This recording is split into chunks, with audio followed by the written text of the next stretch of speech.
Hello' everyone, সকলোকে চিপিজ ব্লগৰ অন্য এটি ভিডিঅ'লৈ আপোনাক সকলোকে স্বাগতম জনাইছোঁ। আশা কৰোঁ আপোনাক সকলোৰে ভালেই নিশ্চয়, আৰু মোৰ ভালেই। আমাৰ দেখিছেনে টমে চাই আছে, সেইটো টমে চাই আছে মই কি কৰিছোঁ কি নাই কৰা। আচলতে আজিতো আপোনালোকে সকলোৱে গম পায় যে আজিৰ পৰা 7 দিনৰ বাবে 7খন জিলা মানে কাৰফিউ দিছে, লকডাউন দিছে। আগৰ দৰেই হ'ব, কিন্তু কিছুমান নিৰ্দেশনা দিছে আৰু মানি চলিবলৈ। বাকী মই উঠিলোঁ ৰাতিপুৱা 8টা বজাতে উঠি মেলি হাজবেণ্ড তেতিয়াই গ'ল। আজি অলপ দেৰি হৈছে তেওঁৰ ভাগৰ, কাৰণ কি মানে এতিয়াতো অকণমান কাৰফিউ দিছে ন, সেইকাৰণে। আৰু মই এতিয়া বজাৰ কৰি আহিলোঁগৈ। আচলতে বজাৰ পাতিবোৰ ময়ে কৰিব লগা হৈছে ঘৰৰ, মানে ধৰি লওক শাক পাচলি বজাৰ বা এনেকুৱা ধৰণৰ। হাজবেণ্ডতো এতিয়া সেইকেইদিন সময় নাই পোৱা, আৰু ডিউটি জইন কৰাৰ পৰা তেওঁ সময় একেবাৰে নাই পোৱা, গতিকে ময়ে অলপ বজাৰ কৰিব লগা হৈছে। হাজবেণ্ডে মোক গালি পাৰে, বহুত গালি পাৰে। মানে কি হয়, আলু লওঁ, আলুগুটি বেয়াকৈ লৈ লওঁ, মানে অকণমান আৰু গণ্ডগোল হয়। বাকী আজিনো কি বজাৰ কৰিলোঁ আৰু আজিৰ দিনটো কি কৰোঁ সকলোখিনি দেখুৱাবলৈ চেষ্টা কৰিম। ঠিক আছে, তেতিয়াহ'লে ভিডিঅ'টো এতিয়াৰ পৰাই ষ্টাৰ্ট কৰি দিছোঁ। আশা কৰোঁ আপোনাক সকলোৱে মোৰ ভিডিঅ'টো চাই ভাল পাব। এয়া দেখিছেনে, এয়া ডাংবুটি ল'লোঁ। এয়া এইবিলাক কি বুলি কয় জানো, এইটো মই মাক সুধিব লাগিব কি বস্তু এইটো। আচলতে মানে পালোঁ আৰু লৈ আহিলোঁ আৰু। এয়া বিলাহী, এইফালে তিয়ঁহ, জলকীয়া, মচুৰ দাইল, বিস্কুট, গাখীৰ, এইফালে মেগী বনাই আছোঁ। ইয়াত বস্তুখিনি ধুই পখালি একেবাৰে একদম চিজিল কৰিব লাগিব, কাৰণ এতিয়া পৰিস্থিতিটো সকলোৱে গম পায়েই আৰু ইমান এটা বেয়া পৰিস্থিতি হৈ আছে। আৰু মানে ইমানেই বেছি ভয়াৱহ দৰে মানে বাঢ়িছে নহয় কৰোণা সংক্ৰমণটো, মানে সঁচা কথা ক'বলৈ গ'লে ভয় লাগি গৈছিলে, মানে কি হ'ব কি নহ'ব সেইবিলাক আৰু। ঠিক আছে, তেতিয়াহ'লে এইবিলাক উতলি লওক। একেবাৰে চাহ খাই বৈ একদম আকৌ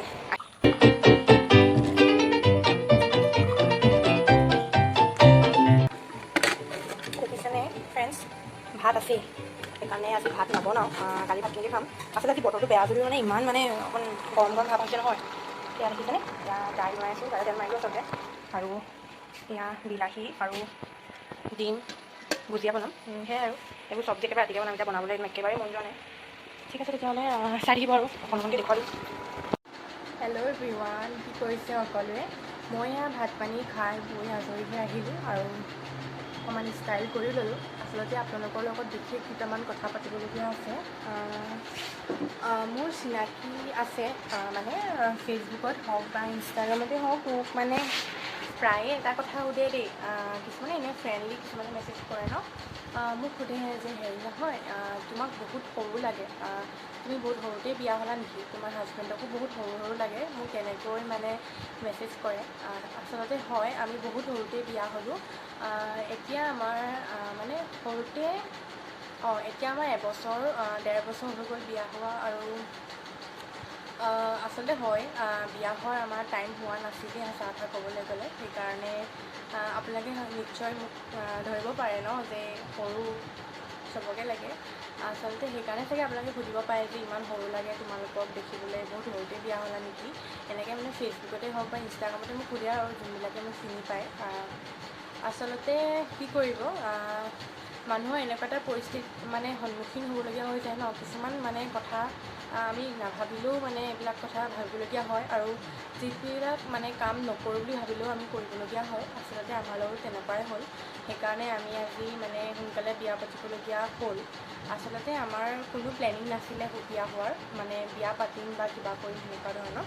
আচলতে আমি সঁচা কথা ক'বলৈ গ'লে মোৰ হাজবেণ্ডেও ভাবিছিলে যে তেওঁ কিবা এটা কৰিহে মোক বিয়া পাতিব, আৰু ময়ো মোৰ পঢ়া কমপ্লিট কৰি বিয়া হ'ম বুলি আমি ভাবি আছিলোঁ। কিন্তু দুৰ্ভাগ্যবশতঃ যে আমাৰ মানে কি হ'ল, দুইখন ঘৰৰ মাজত বহুত হাল্লা হৈ গৈছিলে। প্ৰথম কথা হৈছে, মোৰ হাজবেণ্ডৰ ঘৰৰ মানুহে প্ৰথমতেই গম পালে আমাৰ দুজনৰ ৰিলেশ্যনশ্বিপৰ কথা। তেতিয়া আমাৰ প্ৰায় 2-2.5 বছৰ হৈ গৈছিলে ভাল পোৱা, আৰু তাৰ পাছতেই কেনেকৈ গম পালে কি কথা নাজানো, তেনেকৈ ঘৰৰ মানে মাহঁতে গম পালে, আৰু হাজবেণ্ডৰ গম পাই আমাৰ ঘৰতো জনালে। তেনেকৈ আচলতে দুইখন ঘৰৰ মাজত বহুতেই হাল্লা হৈ গৈছিলে। 1 বছৰমান পূৰা হাল্লা হৈ গৈছিলে। পাছত মানে এনেকুৱা এটা পৰিস্থিতি আহি গ'ল ন, যে মোৰ হাজবেণ্ডে মানে ঘৰ এৰি দিম বুলি মানে নিজকে হেৰি কৰিলে আৰু। তাৰপৰা যোনদিনাখনি আচলতে আমি বিয়া হৈছিলোঁ, সেইদিনাখনি অলপ মানে মোৰ হাজবেণ্ডৰ ঘৰত অলপ প্ৰব্লেম হৈছিলে। পাছত কেতিয়াবা ক'ম বাৰু, আচলতে থুলমূলকৈ কথাটো মই কৈ থৈ দিছোঁ। তেতিয়া মানে কি হ'ল, ঘৰত অলপ প্ৰব্লেম হৈছিলে। তেওঁ তেতিয়াই ঘৰৰ পৰা ওলাই আহিলে আৰু মোক ফোন কৰি কৈছে যে হেৰি মই ঘৰৰ পৰা একেবাৰে ওলাই আহিলোঁ আৰু মই আৰু ঘৰত মানে নাযাওঁ, যদি তুমি মোৰ লগত যাব বিচাৰিছা আহা, যদি যাব বিচৰা নাই মই মানে ক'ত যাম কি কৰিম মানে মই নিজেও নাজানো এনেকৈ বুলি কৈছে। আচলতে মই ভবা নাছিলোঁ দেই মানে যে মই বিয়া হ'ম সোনকালে, এনেকৈ এখন সংসাৰ কৰিমগৈ। জানিছিলোঁ, আগতেই জানিছিলোঁ যে আমাৰ অলপ কষ্ট হ'ব, কিন্তু কি কৰিব, আচলতে ভাগ্যত লিখাই আছিলে মোৰ বিয়াখন আচলতে এনেকৈ হ'ব লগাই আছিলে, সেইকাৰণে এনেকৈ আমাৰ বিয়াখন হৈ গ'ল। তেতিয়া মই বিয়া হ'ম বুলি ভবা নাছিলোঁ, কিন্তু হাজবেণ্ডৰ সেই কথাষাৰে মানে বহুত মানে ভয় সোমাই দিছিলে মনত। আচলতে আমাৰ ঘৰৰ মানে মোৰ মাৰ ঘৰৰ ওচৰত দাদা এজন মানে ঘৰৰ পৰা বহুত বছৰৰ পৰা মানে বছৰৰ মূৰত মানে ওলাইছিলে, সি আঁতৰি গৈছিলে ঘৰৰ পৰা।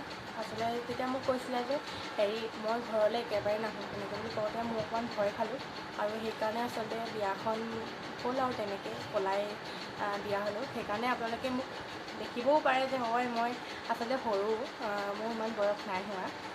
কথাটো সেইটোৱে আৰু থুলমূলকৈ কথাটো ক'লোঁ আপোনালোকক, আশা কৰোঁ আপোনালোক সকলোৱে বুজি পাব। আৰু যোনকেইজনে মোক মানে চাই মানে ফেচবুকত মেছেজ কৰিছে তেওঁলোকে মোৰ ইউটিউবৰ আৰু ছাবস্ক্ৰাইবাৰো হয়, সেইকাৰণে সম্ভৱ এনেকৈ সুধিব পাৰে যে তোমাক বহুত সৰু লাগে, ইমান সৰুতে বিয়া হ'লা নেকি, আৰু তোমাৰ হাজবেণ্ডকো বহুত সৰু সৰু লাগে, এনেকুৱা ধৰণৰ। আচলতে 7 বছৰ, মোৰ বাৰু হাজবেণ্ড মোতকৈ ডাঙৰ, 3 বছৰমান মোতকৈ ডাঙৰ আৰু মই তেওঁতকৈ 3 বছৰ সৰু। আচলতে সেইটোৱে আৰু আমাৰ দুটাৰ পাৰ্থক্য। কেতিয়াবা পাছত আপোনালোকক ক'ম যদিহে আপোনালোকে আমাৰ লাভ ষ্টৰিটো জানিব বিচাৰে।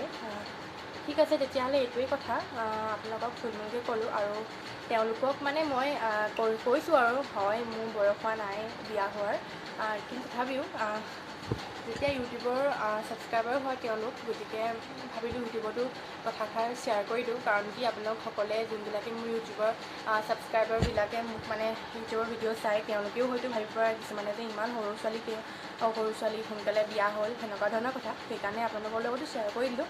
হয় মোৰ ইমানো বয়স হোৱা নাই আৰু মোৰ বিয়া হোৱাৰো বয়স হোৱা নাছিলে, সেইটোৱে কথা। ঠিক আছে তেতিয়াহ'লে, মোৰ মনৰ কথাটো আচলতে আপোনালোকৰ লগত শ্বেয়াৰ কৰিলোঁ, আপোনালোকে কোনেও যাতে বেয়া মাইণ্ড নলয়। আৰু বাকী সেয়াই আৰু ভিডিঅ'টো মই ইমানতে শেষ কৰি দিওঁ বুলি ভাবিছোঁ, কাৰণ কি ভিডিঅ'টো বহুতেই দীঘল হ'বগৈ আৰু মোৰ এডিট কৰিবলৈ অলপ অসুবিধা হ'ব, সেইকাৰণে ভিডিঅ'টো ইমানতে সামৰিছোঁ। আৰু যোনকেইজনে মোক সুধি আছিলে ইমান সৰুতে বিয়া হ'লা, তেওঁলোককো মই উত্তৰ ইয়াতো দিলোঁ। আৰু আনেও ভাবিব পাৰে যে ইমান সৰুতে বিয়া হ'ল, আনকেইজনেও মানে ইউটিউবত যোনে মোৰ ভিডিঅ' চায় তেওঁলোকৰ বাবেও মই কথাষাৰ ইয়াতে কৈ দিলোঁ। আপোনালোক কোনেও বেয়া মাইণ্ড নল'ব, বেলেগভাৱে নল'ব। আৰু বাকী আপোনাৰ কথা এষাৰ আছে যে জন্ম মৃত্যু বিবাহ কোনেও খন্দাব নোৱাৰে, মোৰ লগত এনেকুৱাই হ'ল। আৰু এনেকুৱা এটা পৰিস্থিতি হৈ আছে এতিয়া, কৰোণা সংক্ৰমণ ইমানেই বাঢ়িছে, কিজানি কৰোণাতে মই মৰি যাওঁ, ভগৱানে নকৰক তেনেকুৱা নহওক। বহুত আশা আছে, সকলোখিনি পূৰণ কৰিব লাগিব, সপোন আছে সেইখিনি গোটেইখিনি পূৰণ কৰিব লাগিব। সেইকাৰণে আৰু জীৱনটো যাতে হাঁহি ফূৰ্তিৰে আৰু একো বিপদত নপৰাকৈ জীৱনটো আগবাঢ়ি যাব পাৰোঁ, সেইটোৱে সদায় আৰু ভগৱানৰ ওচৰত প্ৰাৰ্থনা কৰিছোঁ। আৰু সোনকালে কৰোণা সংক্ৰমণ সোনকালে শেষ হওক। বাকী সেয়াই, ভিডিঅ'টো ইমানতে শেষ কৰি দিছোঁ।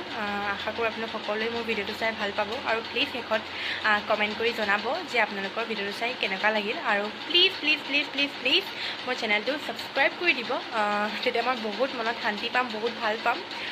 কাৰণ কি আপোনালোকে মোক উৎসাহ দিব, ছাবস্ক্ৰাইবটোৱে এটা উৎসাহ হয় যে ভিডিঅ' বনোৱা। বাকী সেয়াই আৰু আজিলৈ বাই বাই।